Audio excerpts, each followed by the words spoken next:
Mas para começar, até para ambientar o pessoal que está assistindo e tem pouco contato com esse termo, o que seria inteligência artificial? O que define isso e separa, por exemplo, daquilo que a gente já tem em casa, uma Alexa que fala com a gente, fazendo perguntas básicas, já é uma inteligência artificial ou não? Está distante do que a gente está vendo agora em termos de evolução? Bom, posso começar. Essa definição ela não é tão bem definida nem no ambiente de tecnologia. Porque se você pensar num termo amplo, inteligência artificial é qualquer coisa que tenta simular a mente humana. Então, desde uma calculadora que faz uma conta ali para a mente humana, né, mais fácil, até coisas extremamente complexas como cálculo dentro de um computador quântico, que uma mente sozinha não conseguiria fazer. Então, vai depender da fonte que você vai buscar para essa definição. Mas, no geral, o que a gente vê no setor de tecnologia é que a gente busca chamar de inteligência artificial quando você tem o que a gente chama de aprendizado de máquina, tá? Que são algoritmos, ou machine learning em inglês, são algoritmos que eles aprendem com os dados. E aí, dentro desses algoritmos, existem várias categorias. Algumas que são até muito baseadas em estatística comum que a gente conhece, que a gente aprende nas universidades, ou quem é de economia aprende com econometria a fazer séries temporais, coisas do tipo. E aí, quando você cai nesse tipo de categoria de inteligência artificial, quem é de estatística fala assim, pô, mas isso aqui é só estatística, isso aqui não é inteligência artificial. Então, por isso que é difícil definir, tá? Mas, no geral, é isso. É quando você tem um aprendizado de máquina, e aí os aprendizados mais avançados são aqueles que envolvem as famosas redes neurais, né? E aí é quando você cria várias camadas de aprendizado usando essas várias formas estatísticas, né? Ou estocásticas, como a gente chama, para buscar probabilidades de eventos. Então, quando você junta isso tudo e a máquina está aprendendo com dados, aí você pode chamar, nesse espectro aí de definição de tecnologia, uma inteligência artificial pura, real, que está acontecendo ali. Alguém quer acrescentar alguma coisa aí, gente? É importante também ver que tipo, a Alexa em si, ela está enquadrada no escopo também de IA, mas ela é aquele tipo de IA que não usa tanto a machine learning no sentido de tipo, ela ter o pensamento de simular a mente humana. Ela é mais como se fosse uma espécie de IA fraca, né? Como se fala. Que basicamente ela responde comandos que você dá para ela. Ela não faz mais nada além daquilo. Ela não está pensando por conta própria. Tem uma criatividade, entre aspas. Assim. Exato. Então, tipo, é bom deixar claro isso também, porque a Alexa, a gente pode pensar que não seja uma IA, porque ela só faz responder os nossos comandos, mas basicamente ela é uma. Tá. Eu tenho a impressão, eu não vou definir tecnicamente, mas eu tenho a impressão que o que o ser humano faz é transformar dados em informação e informação em insight. É isso que nós fazemos o tempo inteiro, é assim que o nosso cérebro processa, né, tudo que entra e sai dele.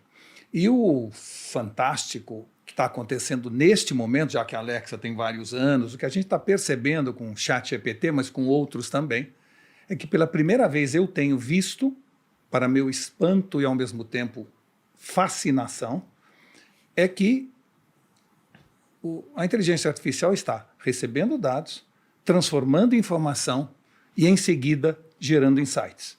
E isso é realmente espetacular. Então, vou dar um exemplo. Eu perguntei ao ChatGPT recentemente, para tentar pegá-lo, eu perguntei ele assim, eu queria que você me desse, né, ou fizesse uma análise comparativa sobre a ótica da existência humana entre a religião budista e as obras de Shakespeare. Nossa. Uau. Eu achei Agora eu peguei ele. Eu achei que ele ia assim, desistir, tá de embora. sacanagem, né? Tá de sacanagem, exato. Bom, para meu espanto, ele começa respondendo assim, antes de fazer esta análise comparativa, é importante a compreensão exata do significado da palavra amor. Você já começa, você se mexe na cadeira, agora o que é?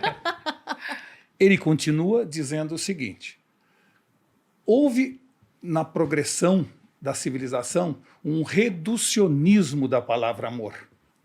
Ou seja, a gente chama de amor muita coisa quando tem significados diferentes. Na Grécia Antiga, Veja bem onde ele vai. Vou falar de Né? amorfilia. Havia eros. dois tipos de amor. O Olha que amor interessante. eros, que era o amor mais sensualizado, apaixonante, e o amor ágape, que era o amor mais filial, mais fraternal. Essa altura eu já estou parado, eu estou com Impactado. medo, tá certo? E aí ele começa então a fazer a comparação de quais desses tipos de amor a gente encontra nas obras de Shakespeare e na religião budista. E mostra que, no fundo, Shakespeare escondia pela era romântica muito Eros, transformando Eros em amor ágape, mas no fundo tinha. Ou seja, é de uma complexidade que eu diria a você o seguinte: tem muito filósofo que demoraria uns 2 anos para dar a explicação que ele deu em 2 minutos. Então, inteligência artificial é algo que evolui e que, se a gente visse há 1 ano atrás, seria totalmente diferente de hoje. Então, se eu pudesse resumir, a capacidade de transformar dados em informação, e informação em insight, é o processo pelo qual eu estou vendo vai a evolução da inteligência artificial. É engraçado isso, porque eu também fui tentar pegar o ChatGPT. Falei, Todo vamos ver se esse mundo. negócio é tão bom assim. Mas peraí, deixa eu dar só um pause. Diga. Para quem não sabe ainda o que é chat GPT, é bom a gente explicar, né? Eu nem sei explicar. Eu ia explicar, mas aí é porque é um site, não é um site, é uma página. Foi uma criação de uma empresa, né? Mas se alguém quiser explicar melhor, que acompanha mais isso, da OpenAI, né? Eu fui beta tester do ChatGPT quando eles liberaram, mais ou menos 2 anos. E no início, né, a gente só acessava via APIs, que são interface programa a programa. Então, eu já fazia chamadas no ChatGPT e aí usava algumas das criações do ChatGPT nas minhas palestras e tal. Só que agora eles disponibilizaram uma interface que todo mundo pode acessar como se fosse um chat de conversa mesmo. Sim. Então, como o Walter falou aqui, você pode entrar lá, fazer uma pergunta e ele vai completando ali esse raciocínio de máquina. Se jogar no Google chat GPT, a gente entra acha nessa... Sim, ainda acha. esse Só bom ter acesso. cuidado. Talvez ele queira dar um boicote depois de um tempo, né? eu- Porque vira uma competição muito grande. Não, eu imagino que vai cobrar por isso alguém. Já Não, cobra, né? Não é questão de cobrar, por exemplo, mas é porque, para que perguntar para o Google, que vai mostrar um monte de resultados, sim, e o os primeiros Google. são anúncios? Entendi. Você pode perguntar para a inteligência artificial, ela te dá a resposta na hora, por exemplo. E se você perguntasse para o Google, você não ia ter resposta. Você cai alguns vídeos de pessoas falando algo parecido. Se eu tivesse feito a mesma pergunta, o Google teria dado talvez 1 milhão de sites onde a palavra Shakespeare e a palavra religião Estão budista juntas. estão presentes, e depois eu é que pego aqueles dados e transformo em informação e depois gero insight. O que o ChatGPT faz é já vai direto para o insight. Então, Foi bem Houston, we interessante. have a problem. Mas E- como você pegou o chat, amor? Primeiro Você eu fiquei tentou, né? conversando com ele. Eu pedi para fazer, por exemplo, um poema falando da história de Bruno, um jovem rico, né, inteligente, culto. Enfim, Lá vem. a gente pode falar que no começo do Conde de Monte Cristo tem isso, né? Um homem excepcional passando por circunstâncias extraordinárias, basicamente foi o que eu falei de mim, e Malu Perini, que era uma jovem assaltante de bancos, né, muito bonita e perigosa. Ele escreveu um poema Bonnie and sobre Clyde. isso. Perfeito. Escreveu um poema e ficou legal até. E aí eu perguntei em português e perguntei em inglês. O de inglês estava rimado. O de português inicialmente não estava. Eu pedi para ele rimar, ele rimou, ficou meio bosta em português. O inglês ficou muito bom, no final até postei nas redes sociais. Mas eu queria ver se ele tinha realmente tanto conhecimento ou se ele era mais ou menos como uma pessoa que também erra às vezes. E comecei a perguntar de mitologia. Eu perguntei sobre a Guerra de Troia. E ele errou. Ele inverteu a nacionalidade de participantes.